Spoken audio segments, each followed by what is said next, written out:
Jabatan Perikanan Malaysia DOF menyasarkan sebanyak 280,000 benih udang galah dan ikan untuk dilepaskan ke perairan umum di Melaka pada tahun ini. Daripada jumlah itu, sebanyak 100,000 benih udang galah telah dilepaskan, menjadikan baki pelepasan seterusnya sebanyak 180,000 benih. Timbalan Menteri Pertanian dan Industri Makanan 1, Datuk Seri Ahmad Hamzah berkata, ia bagi memperkaya sumber hidupan laut sekaligus menjadi sumber pendapatan bagi nelayan darat. Kita mahu kalau boleh yang 45 orang nelayan darat ni bukan saja dapat mensyukuri nikmat dan juga pemberian daripada kerajaan pusat yang telah meluluskan kenaikan. Kita mahu kalau boleh mereka juga dapat sama-sama menyumbang pada usaha kita untuk meningkatkan lagi sumber makanan laut dan darat bagi memastikan supaya sumber perikanan negara kita dapat mencukupi. Dan kita mahu menjadikan sebagai satu sumber pendapatan pada nelayan-nelayan darat dan juga sebagai sumber sport fishing dengan cara memancing.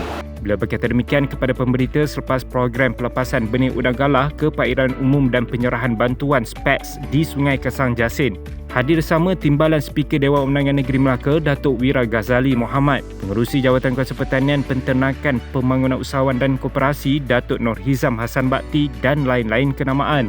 Sementara itu, Datuk Seri Ahmad Hamzah merayu agar penduduk tidak menangkap spesies itu sebelum tempoh matang serta tidak menggunakan teknik menjala, sebaliknya menggunakan teknik memancing. Dia sebenarnya masa matang ni 5 ke 6 bulan.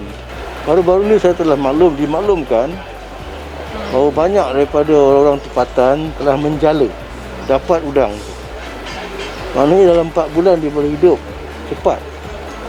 Tetapi saya merayu kepada mereka, penduduk tempatan, supaya pada sementara waktu jangan gunakan jala. Kalau kita gunakan untuk menangkap udang, kita gunakan para memancing saja. Kita hendak kalau boleh sifat tanggungjawab masing-masing. Pasal apatah lagi tentang pengurusan sungai. Kita tak boleh pulangkan pengurusan sungai itu bulat-bulat pada kerajaan.